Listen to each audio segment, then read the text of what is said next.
Bonjour chers téléspectateurs et bienvenue dans cette émission. En Afrique en général et au Bénin en particulier, le nombre de femmes violentées n'est pas négligeable. D'après l'étude commanditée par l'ex-ministre en charge de la famille sur les violences faites aux femmes au plan national, il est remarqué que sur environ 52% de la population, que constituent les femmes béninoises, 69%, ont déclaré avoir subi des violences au moins une fois dans leur vie. Au regard de ce constat, des lois telles la loi numéro 2011-26 du 9 janvier 2012 portant prévention et répression des violences faites aux femmes, la loi du 20 décembre 2021 portant dispositions spéciales de répression des infractions commises à raison du cesse des personnes et de protection de la femme en République du Bénin, le Code des personnes et de la famille complété et modifié sur la base des articles 6 et 12 et bien d'autres ont été promulgués pour la protection et la valorisation de la femme. Des actions menées qui aujourd'hui interpellent sur la responsabilité des femmes face à l'émergence de leurs droits. Une thématique que j'aurai le plaisir de co-animer avec mon confrère de la rédaction de Prime News TV Bénin, Antoine Mbadi. Chers confrères, bonjour. Bonjour Madame Tassou. Et bien évidemment, avec notre invitée du jour, Madame Raimat Djibril Moriba, une figure qui n'est plus à présenter sur le terrain social. Chère dame, bonjour. Bonjour, tout le plaisir pour moi de vous avoir avec moi pour ces échanges. Une fois encore, bonjour Madame. Bonjour. Alors, vous êtes juriste, alors consultante en genre et développement. Vous êtes également la présidente ou directrice exécutive et fondatrice de l'ONG Femmes engagées pour le développement. Tout à fait. Vous êtes ancienne, je dirais, assistante parlementaire. Alors, au regard de tous ces titres, alors, quelle est la santé des lois prises au profit de la femme béninoise? Mais pour une personne qui s'est engagée pendant si tant d'années sur le chemin du militantisme féminin, aujourd'hui, j'ai une légère satisfaction de voir quand même que dans mon pays, les lignes bougent, les lois qui sont prises en faveur des femmes aujourd'hui essaient d'élever son statut. Et justement, c'est ce que nous avons combattu pendant de si longues années. Nous avons voulu que, enfin, la femme ait un regard particulier. Et aujourd'hui, heureusement, avec ce gouvernement que nous avons, comme j'ai l'habitude de dire, ce sont des personnes éclairées qui ont compris l'enjeu, qui ont compris que on ne peut pas atteindre un développement si on n'intègre pas les deux genres, c'est-à-dire la femme et l'homme. Et comme la femme avait un statut particulier, elle était beaucoup plus en arrière par rapport à son statut. Voilà, aujourd'hui en tout cas, les choses se sont élevées en sa faveur. La femme est reconnue à juste titre et c'est avec bonheur que nous constatons que aujourd'hui la femme peut s'affirmer tant sur le plan social, tant sur le plan économique et même politique. Vous êtes d'accord avec celui-là qui éduque une femme, éduque une nation tout simplement? Exactement. Que revêt pour vous le droit de la femme au Bénin? Mais comme je le disais tantôt, le droit de la femme au Bénin a changé. La femme aujourd'hui reconnaît elle-même qu'elle a du potentiel. La femme aujourd'hui se dit aujourd'hui capable d'aller au-devant de la scène et de s'illustrer, de faire éclore ses capacités. Et ça n'aurait pas, ce résultat n'aurait pas été atteint si notre État, notre gouvernement n'avait pas ouvert le champ. Le champ juridique. Voilà, exactement. Aujourd'hui, nous avons l'arsenal juridique, mais bien entendu, cet arsenal juridique-là n'est pas suffisant. C'est pas parce que nous avons des lois que la femme, dans son quotidien, est totalement heureuse, à l'aise. Nous avons toujours des problèmes dans notre pays. Et pour moi, qui suis sur le terrain tous les jours et qui vois que les femmes continuent quand même de vivre les violences, que ça soit physique, psychologique, économique et tant d'autres de violences que nous vivons encore, que les femmes vivent encore. Donc, les lois sont là, c'est déjà heureux. Nous applaudissons ces efforts-là, mais en même temps, il va falloir que la loi soit accompagnée d'institutions capables de l'encadrer. Et encore, l'INF est quand même là. bien sûr, c'est ce que je m'en allais dire. Oui. L'INF est là, mais il va falloir aussi que l'INF sache comment être plus proche des femmes, des populations à la base. Parce que l'INF, elle existe aujourd'hui encore, elle est étoffée, elle a beaucoup de dispositions qui lui permettent de donner des résultats palpables sur le terrain. Mais puisqu'elle fait pas à pas ça marche, le résultat exponentiel escompté n'est pas encore totalement atteint. Et donc, c'est pourquoi je parlais... Une instance qui vient... Bien sûr, bien sûr. Et tout ça, c'est à l'avantage de la femme. Donc, la femme béninoise aujourd'hui n'a plus de raison de se plaindre de ce qu'elle n'est pas considérée dans sa société. Et c'est une question vraiment à applaudir. C'est vraiment un résultat palpable que nous avons pu atteindre.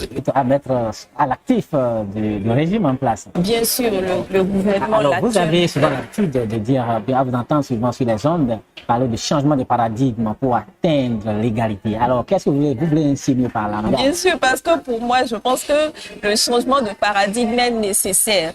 Parce que pendant longtemps, nous avons été moulés dans des réalités, dans des réalités sociologiques et même historiques qui nous font croire que la femme est cette personne-là qui doit rester seulement à la cuisine, qui doit rester seulement à la maison, être l'épouse parfaite.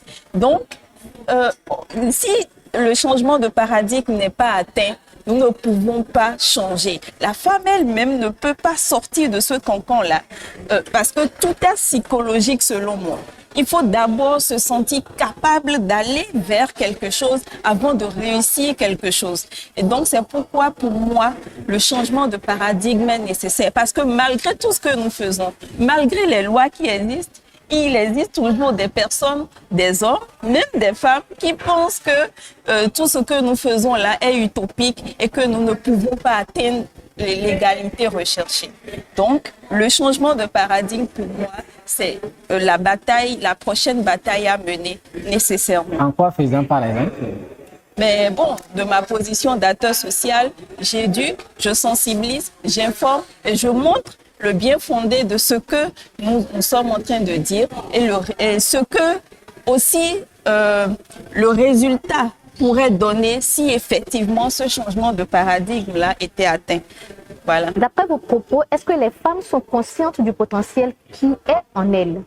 Bien sûr, aujourd'hui en tout cas,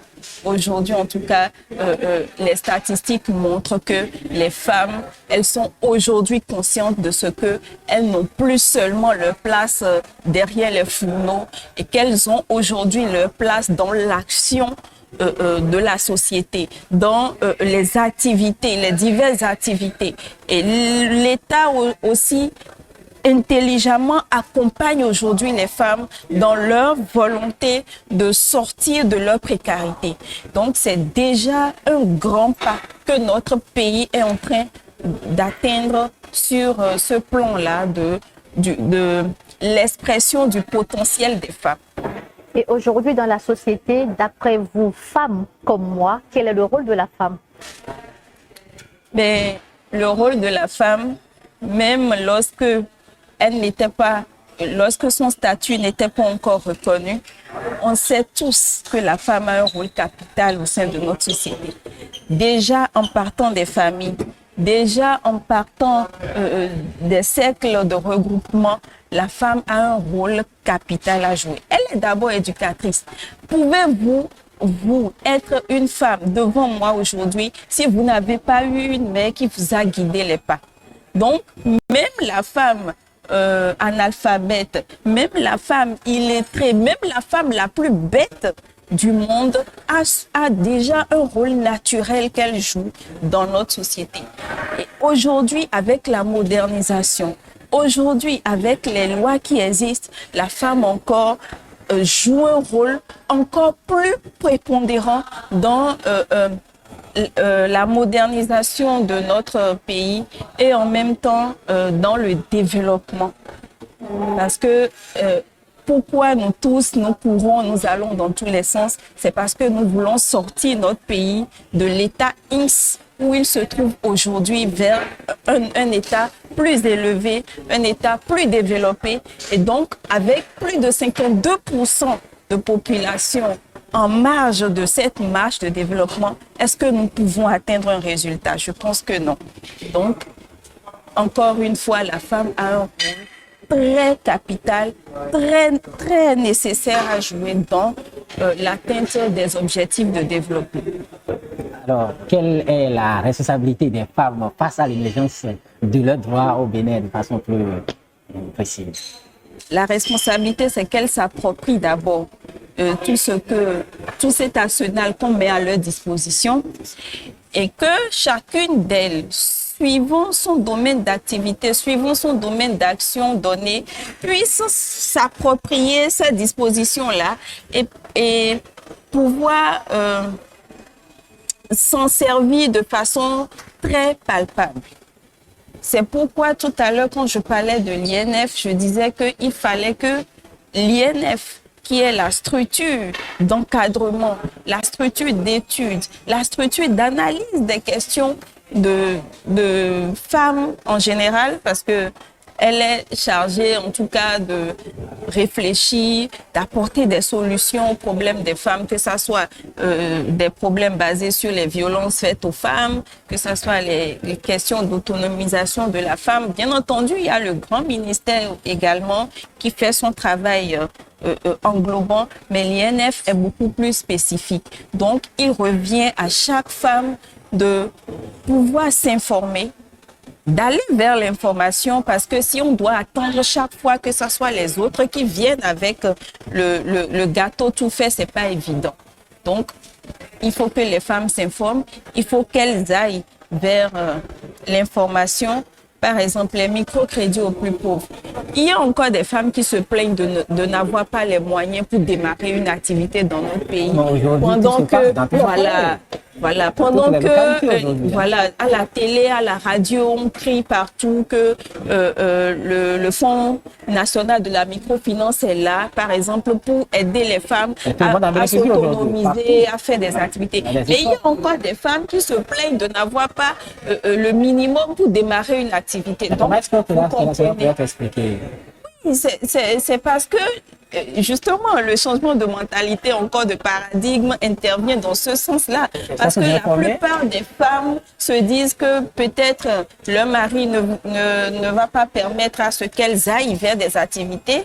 Et donc, elles se demandent, mais comment faire pour y aller? Comment faire pour bénéficier de ces fonds? Ou alors, certaines pensent d'ailleurs que ces fonds-là qu'on a attribués pour elles, c'est peut-être fait pour une catégorie de femmes. Ce qui n'est pas le cas. Ce qui n'est pas le cas. Donc, tout ça, tout ce terreau de lois, d'institutions existe en faveur des femmes, mais encore que il faut qu'elles soient aussi intelligentes d'aller à l'assaut de tout ce qui a été mis à leur disposition. Au regard de tout cela, vous, en tant que présidente d'une organisation non gouvernementale, quelles sont vos actions? Parce que les femmes analphabètes, quoi qu'on dise, ne s'informent pas. Vous, en tant qu'organisation non gouvernementale, quelles sont vos actions dans ce sens? Oui, si j'en parlais tout à l'heure, c'est parce que je sais qu'il y a encore des femmes qui restent dans leur milieu tranquillement et attendent qu'on vienne. Donc, justement, nous avons le rôle d'informer, d'aller vers elles, de les sensibiliser, de leur montrer le bien fondé même de faire une activité génératrice de revenus. Vous savez, dans les milieux fortement religieux, il y a des femmes qui ne s'entendent pas, qui ne comprennent même pas qu'il faut qu'elles sortent de chez elles, qu'elles laissent un peu, quelques heures, leur foyer pour aller... Il y a les réalités culturelles, qui continuent. Sociologiques aussi. Voilà, donc c'est là encore le changement de mentalité que je prône. Je pense que parce que pour avoir fait toutes les expériences, je me suis résolue à ça. Je me suis dit, la seule chose qui reste pour les femmes, c'est, en fait, pour notre société, pas pour les femmes seulement, pour notre société, c'est que nous changeons de paradigme. Et le changement de paradigme passe par le changement de mentalité. Il faut que nous sortons des stéréotypes désuets qui emprisonnent, embrigadent la femme dans un rôle traditionnel qui ne permet pas son émancipation. Et quand vous le leur expliquez sur le terrain, quelles sont leurs réactions? Certaines comprennent, mais d'autres s'accroupissent sur leur sort en disant qu'elles n'ont plus les capacités de faire tout ce que nous disons, qu'elles ont un mari très exigeant, elles ont une belle famille très exigeante. Et donc, avec tout ça, parfois, nous allons avec les outils, mais nous repartons avec nos outils parce que celles vers qui ces outils-là devraient aller n'ont pas les moyens, la capacité de s'approprier la chose et de faire ce que nous voulons. Donc, du coup, il y a encore ce poids-là dans notre pays qui est pesant. Ne voyez pas Cotonou, ne voyez pas les grandes villes. Allez dans les petits villages, dans les carcans. Vous comprendrez que les femmes encore au Bénin continuent de s'accroupir sur leur sort, continuent de vivre les réalités traditionnelles, sociologiques et historiques. Alors, à l'ère de la cybercriminalité, depuis un certain moment, le gouvernement actuel fait de cela un combat pour quand même réduire ou limiter ou réprimer de façon totale et accorder la paix à tout Béninois. Et il y a des questions liées bien sûr au TIC. Alors face à ça, parlant de la responsabilité de la femme, face à cette question, comment est-ce que vous appréciez cette situation-là? En tout cas, moi je salue le gouvernement pour tout ce qu'il fait pour essayer de freiner ce phénomène qui est grandissant et qui est d'ailleurs en train de détruire notre jeunesse. Parce que notre pays aujourd'hui perd ses repères. La jeunesse ne s'attache plus à des choses qui l'élèvent. Elle préfère s'attacher aux gains faciles, aux activités peu reluisantes et vraiment ce n'est pas encouragé. Je profite de ce temps d'antenne pour encore demander à ceux-là qui peuvent encore sortir de ce filet de la cybercriminalité de bien vouloir abandonner pour participer au développement de notre pays en allant chercher du travail. Même si le travail est difficile, on peut s'autonomiser, on peut s'offrir des emplois de sorte à ne pas s'enliser dans ce filet-là qui n'honore personne. Maintenant, parlons de la responsabilité des femmes. Les femmes, elles sont au cœur de la société. Elles ont un rôle d'éducation, principalement. Parce que le jeune garçon qui est devant l'Internet tous les jours, tous les matins et tous les soirs, et il a une mère. Même s'il n'a pas une mère, il a une épouse. Mais quel est le rôle? Qu'est-ce que nous faisons pour encadrer cela? Aucune femme ne peut dire qu'elle n'a de mainmise sur son enfant. Aucune femme. Si elle arrive à ne plus avoir de mainmise sur son enfant, ou peut-être si c'est un couple aussi, une femme ne peut pas parler à son mari pour qu'il l'écoute, là ce n'est plus un couple. Et si une mère ne peut pas éduquer son garçon ou même sa fille, parce qu'il y a aussi des femmes qui sont dans la cybercriminalité, si la mère ne peut pas jouer son rôle de sensibilisation vis-à-vis de ses enfants, ça veut dire qu'elle a été une mauvaise mère. La mère sait, elle a tous les moyens. Le niveau que ces jeunes-là ou bien que ces acteurs-là, je dirais, ont atteint, à un moment donné, ils ne sont plus dans la dynamique des parents, dans la dynamique de leur maman ou bien forcément de leur épouse. Et puis, à un moment donné, bon, il y a un déphasage total. C'est vrai, mais quand on arrive à ce niveau, c'est la démission de la famille des parents. Parce que forcément, le voleur, il commence quelque part. On a dit que quelqu'un qui vole un œuf volera un bœuf. Absolument. Donc, déjà, quand vous avez votre enfant à vos côtés et que vous sentez venir ce vice-là vis-à-vis de sa personne, vous devez très tôt tuer le virus en lui. Si vous le laissez, ou bien que vous n'avez pas eu le temps de découvrir très tôt ce vice et que ça vient à un niveau exponentiel donné, vous avez toujours les moyens de le sortir. il y a beaucoup de façons de sortir son enfant qu'on aime si tant de ces filets de cybercriminalité, de vol et de... Vous avez parlé tantôt de gains faciles. Est-ce que c'est toujours le gain facile qui conduit certains acteurs ou certains jeunes peut-être se lancer aussi dans la question du terrorisme ou bien d'attaque terroriste ou bien de n'importe quoi parfois parce que il faut quand même nuancer. Oui. La cybercriminalité, les attaques terroristes ne sont pas motivées par les mêmes raisons. Aujourd'hui, la cybercriminalité, c'est beaucoup plus le gain facile. Ça a commencé dans les pays voisins. Mais je peux expliquer quand même que c'est du travail sur la fond. Parlant de gain facile, certains ne sont pas d'accord, c'est du travail, c'est de la technique, c'est de la... Ils réfléchissent. C'est de la réflexion de haut niveau. Et du coup, ce n'est pas aussi facile tel qu'ils pensent. Quand même, vous pensez que c'est toujours du gain facile? Oui, mais il n'en demeure pas moins que c'est quand même la part du gain facile. Parce que c'est la technique, mais pourquoi ne pas utiliser cette technique-là pour faire de grandes choses pour notre continent, pour nos pays? Voilà, pourquoi chercher à gruger les autres? Pourquoi chercher à faire mal aux autres pour avoir le gain qu'on recherche? On peut avoir son gain de façon saine. Donc moi, je s'occupe derrière pour quand même tout ça là, malheureusement, ça détruit cette jeunesse-là qui s'adonne à ça. Parce que moi, je n'ai pas encore vu un cybercriminel qui s'en sort de façon idem. Ils s'en sortent tous, peut-être pas la mort, ou avec la toxicomanie, beaucoup de choses, même parfois les adeptes, les forces occultes qu'ils emploient pour réussir leur forfait, ces forces occultes-là encore se retournent contre eux. Parce que pour la plupart, quand ils font des enfants, les enfants décèdent après. Donc, ils n'ont pas une vie enviable. Donc, du coup, ce n'est pas encouragé. Et je félicite ce gouvernement qui fait la guerre contre la cybercriminalité. Mais parlons des attaques terroristes. Ça, c'est un phénomène qui est en train de toucher tous nos pays. L'extrémisme violent. Voilà. Ça touche tous les pays de l'Afrique de l'Ouest et même du monde. Voilà.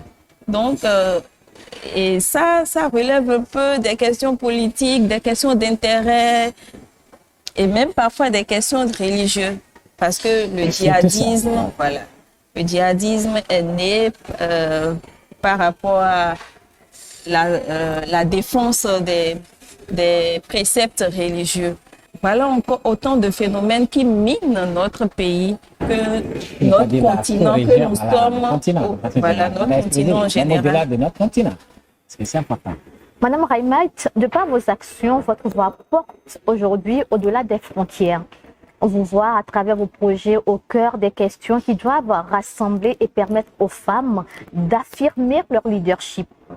Je veux entre autres parler du fameux programme Women of Peace qui permettra l'élection de la Peace Lady dans notre pays. C'est bien cela? Bien ça, c'est bien. Alors, dites-nous en davantage par rapport à ce programme. Qu'est-ce que c'est? Et ce programme a été lancé, ça fait bientôt 6 ans en arrière. Et c'était un programme justement bien pensé, bien conçu pour essayer de résoudre un tant soit peu les problèmes dont nous venons de parler.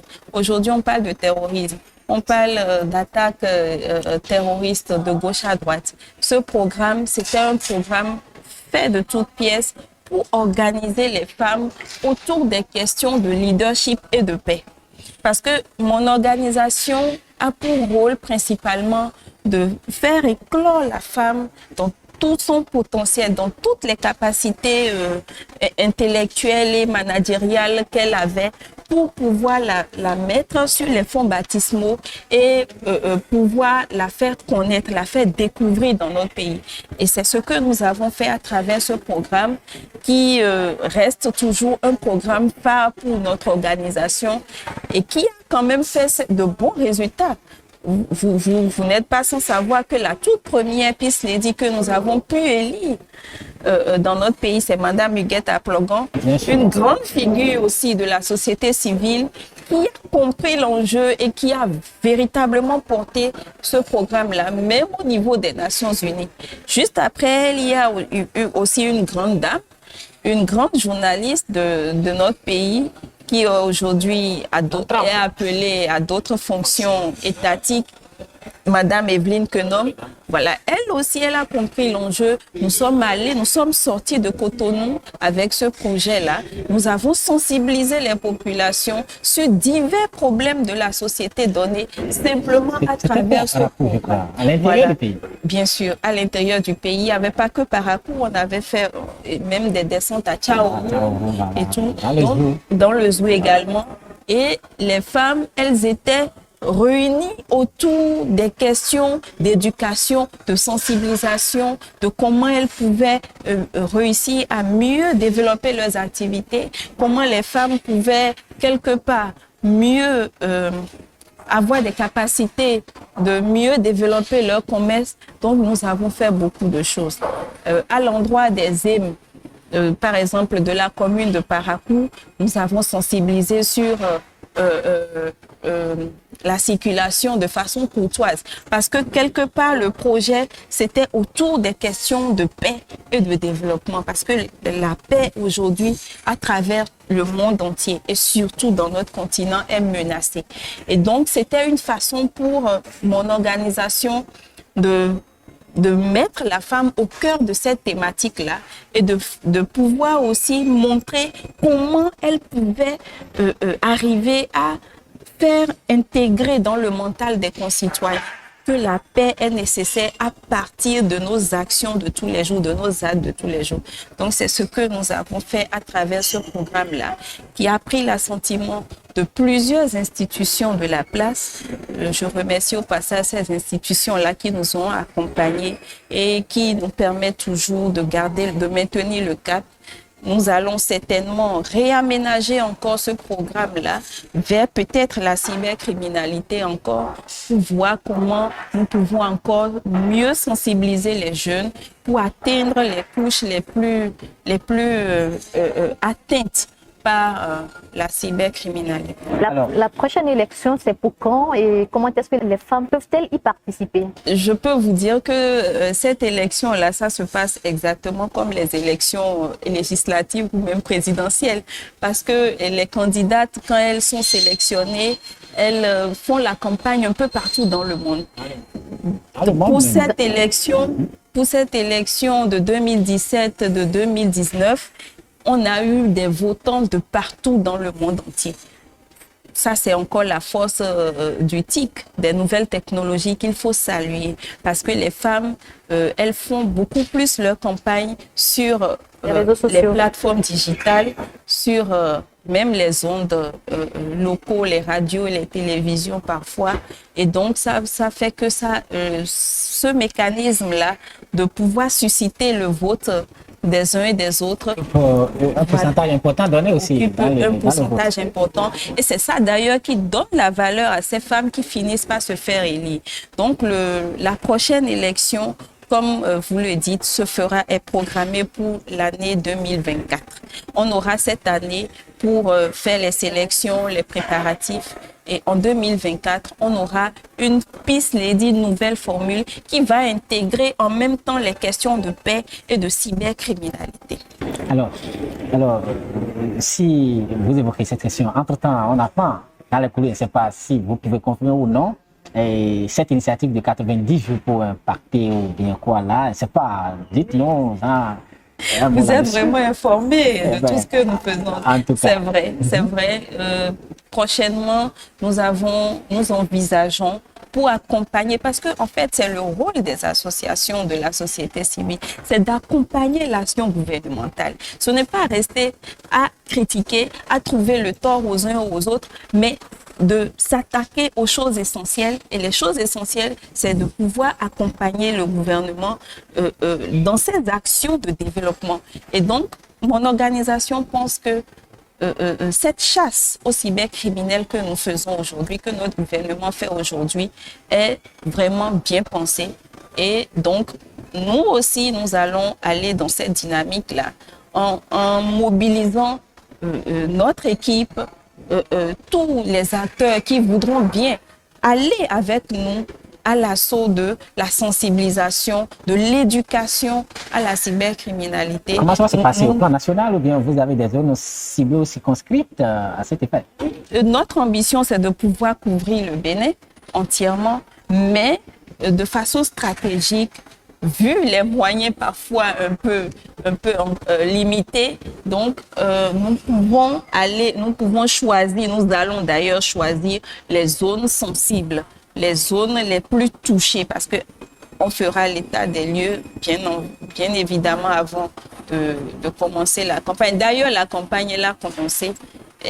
Nous avons déjà commencé par sensibiliser les jeunes, par petits groupes, les femmes. Et puisque ça sera une équipe sur le terrain, les équipes qui iront sensibiliser ces jeunes seront eux-mêmes d'abord formés à la chose avant de pouvoir aller partager l'information avec les acteurs même de la cybercriminalité. En attendant que Marc-Hélène reprenne peut-être la parole, j'ai l'impression de vous demander qu'est-ce qui vous caractérise de façon plus concrète, parce que vous êtes partout et finalement je me demande qu'est-ce qui vous caractérise de façon plus précise. Mais après tout, je suis une personne ordinaire comme tout le monde. Ce qui me caractérise, c'est le bon sens. Je suis, pour la petite histoire, passionnée de la philosophie, des questions de philosophie. Donc, depuis que j'ai commencé par découvrir les grands philosophes à travers mes lectures, je me suis approprié le bon sens de René Descartes, qui dit que le bon sens est la chose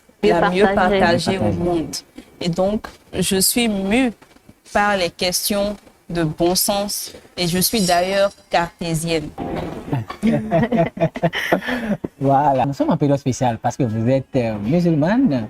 Alors, pour cette période spéciale de carême, bien sûr, alors vous avez un message à lancer à l'endroit de la population musulmane, béninoise ou celle mondiale en général. Puisqu'on dit que le mois du Ramadan, c'est un mois sacré, un mois béni, un mois rempli de grâce et de bénédictions. Et je souhaite que notre pays soit en même temps un pays qui bénéficie de toutes les prières, de toutes les prières intenses que la communauté musulmane déploie par ces temps de grande ferveur. Et je ne peux rien souhaiter d'autre que la paix dans notre pays, la paix pour les femmes en général et le développement pour réussir les grands challenges et pouvoir mettre notre pays sous de grands projecteurs pour que notre petit pays, le Bénin, devienne un pays phare que toutes les nations regardent dans le bon sens. Merci. Quel sera votre mot de fin par rapport à la responsabilité des femmes face à l'émergence de leurs droits au Bénin? Mon mot de fin, c'est que les femmes, qu'elles se lèvent, qu'elles aillent à l'assaut de l'information et qu'elles refusent la fatalité, qu'elles se pensent capables d'action, qu'elles se pensent capables de motivation nécessaire pour pouvoir changer leur état de vie. Parce que personne d'autre, quelle que soit la bonne volonté que quiconque aura pour essayer de changer les conditions de vie de la femme, si elle-même, elle n'est pas prête à ce changement de conditions, personne ne pourra réussir cela, sa place mieux qu'elle-même. Chacun de nous savons ce que nous avons de positif, savons les besoins que nous avons. Ce n'est pas les autres qui viendront changer notre condition pour nous, mais nous-mêmes d'abord.